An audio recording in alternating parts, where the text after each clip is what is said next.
Hello, नमस्ते। मैं हूँ अलका।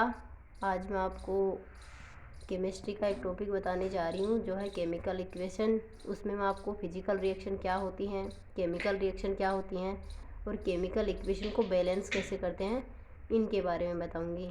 उससे पहले बता दूँ, मैंने काफ़ी टाइम हो गया चैनल पे कोई वीडियो अपलोड नहीं किया है। कुछ रीज़न्स की वजह से वीडियो नहीं डाल पाई। अब मैं आपको 10th का जैसे ही स्टार्टिंग से सिलेबस है वो उसके सारे वीडियो प्रोवाइड करवाऊँगी। तो आप चैनल पे बने रहें, चैनल पे जितने हो सकें उतने लोगों तक मेरे वीडियो पहुँचाएँ ताकि उनको भी मेरे वीडियो पढ़ने को मिलें। और अगर आपको कोई प्रॉब्लम लगे तो कमेंट सेशन में ज़रूर बताएं कि हमें ये समझ में नहीं आया, मैं दोबारा एक्सप्लेन करूँगी उसको। जब तक आप पढ़ोगे तब तक मैं आपको एक्सप्लेन करती रहूँगी। Physical reaction and chemical reaction. Physical reaction वो होती हैं जिसके अंदर अगर अपन कोई रिएक्शन करवा रहे हैं तो उसके अंदर कोई भी मैटर है, उसकी शेप और साइज अगर चेंज हो रही हो, शेप एंड साइज के अंदर चेंजमेंट आते हैं,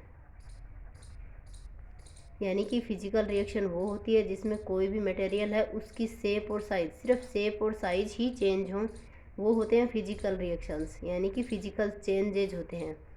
और उसके अपोजिट है केमिकल रिएक्शन। इसके अंदर अगर अपन ने कोई दो मैटर हैं उनको मिला दिया तो उसकी सारी जो प्रॉपर्टीज़ हैं वो चेंज हो जाएंगी, उसका जो नेचर है वो चेंज हो जाएगा। जैसे कि अपन ने सोडियम है उसको वाटर के कांटेक्ट में रख लिया, या फिर सोडियम है उसको केरोसिन के कांटेक्ट में। इन दोनों के अपोजिट अगर अपन ने सोडियम को एयर के कांटेक्ट में रखा तो सोडियम है वो फ्लेम होने लग जाएगा, यानी कि सोडियम के अंदर एयर के कांटेक्ट में आते ही उसके अंदर फायरिंग हो जाएगी, यानी कि सोडियम जलने लगता है जैसे ही वो एयर के कांटेक्ट में आता है। और सोडियम को केरोसिन और वाटर के अंदर इसलिए रखा जाता है क्योंकि इन दोनों के अंदर रखने पर सोडियम जो है उसके अंदर फायरिंग नहीं होती है। तो इस सोडियम की प्रोटेक्शन के लिए उसको हाइड्रोजन और जो यहाँ पे H और OH के मॉलिक्यूल्स होते हैं उनके साथ रिएक्शन नहीं बन पाने की वजह से ये यहाँ पे इसको रखते हैं ताकि उसके अंदर फायरिंग ना हो। इसीलिए इसको सोडियम को कवरिंग में रखते हैं, ना कि इसको एयर में रखते हैं।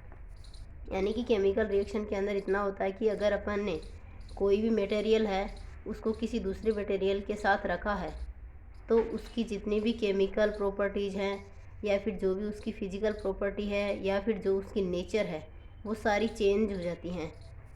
उसके बाद आपकी है केमिकल इक्वेशन को बैलेंस करना।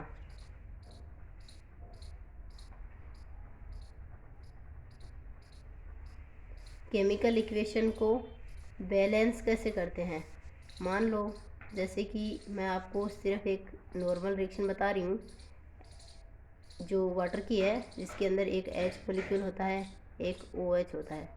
इन दोनों से ऐड होके फिर H2O का फॉर्मेशन होता है। जैसे कि मान लो ये H2O है वो H और OH पे टूटता है, लेकिन H2O का फॉर्मेशन भी होता है जिसके अंदर एक हाइड्रोजन गैस होती है, एक ऑक्सीजन गैस होती है। तो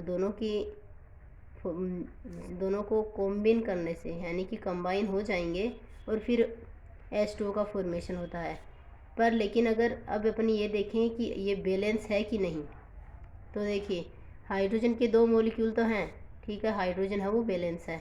बट इसके अपोजिट ऑक्सीजन, ऑक्सीजन के जो सब्सटेंस बन रहा है उसके अंदर सिंगल मॉलिक्यूल है, और जो पहले अपन ने लिया है O2 का मॉलिक्यूल उसके अंदर दो थे। तो यानी कि सब्सटेंस और प्रोडक्ट के अंदर जो भी प्रोडक्ट जो बनेगा वो और जो सब्सटेंस के अंदर है वो, उन दोनों के अंदर मॉलिक्यूल्स के नंबर वो सेम होने चाहिए। इसको बैलेंस करने के लिए सबसे पहले आप एक टेबल बना लीजिए। जैसे कि इसमें हाइड्रोजन और ऑक्सीजन दो मॉलिक्यूल हैं, इसके लिख लिए एक तरफ लेफ़्ट साइड का और एक तरफ राइट साइड का। तो हाइड्रोजन के लेफ़्ट साइड के अंदर यानी कि सब्सटेंस में कितने मॉलिक्यूल हैं, 2, ऑक्सीजन के 2। फिर देखें प्रोडक्ट के अंदर हाइड्रोजन के 2 मॉलिक्यूल हैं, ऑक्सीजन का 1 है, यानी कि ऑक्सीजन है वो बैलेंस नहीं है। अब अपन इसको बैलेंस करते हैं। तो देखिए, सबसे पहले तो अपन को ऑक्सीजन को यहाँ से बैलेंस करना होगा, यानी कि क्या होगा, ऑक्सीजन यहाँ पे सिंगल है तो अपन को इसको डबल करना है, तो यहाँ पे 2 लगा देंगे। फिर देखिए, अगर अपन ने यहाँ पे 2 लगाया है तो यहाँ पे हाइड्रोजन के मॉलिक्यूल है वो 4 हो गए, यानी कि जो हाइड्रोजन है वो अभी बैलेंस नहीं हुआ है। तो उसके लिए अपन क्या करेंगे, फिर से वही टेबल बनाएंगे और उसके अंदर ये देखेंगे कि सब्सटेंस है उसके अंदर 2 हाइड्रोजन है 2 ऑक्सीजन है। फिर प्रोडक्ट बन रहा, उसके अंदर हाइड्रोजन तो हो गए 4 और ऑक्सीजन है वो है 2, यानी कि ऑक्सीजन तो बैलेंस है। अब रही बात हाइड्रोजन की, तो हाइड्रोजन के अंदर हमें 2 मॉलिक्यूल और बढ़ाने हैं। उसके लिए अपन क्या करेंगे, हाइड्रोजन के जो सब्सटेंस के अंदर हाइड्रोजन था उससे पहले 2 लगा देंगे, यानी कि 2 लगा दिया, 2 2 जा 4 होता है। तो यहाँ पे हाइड्रोजन के मॉलिक्यूल 4 हो गए, यहाँ पे हाइड्रोजन के मॉलिक्यूल हैं वो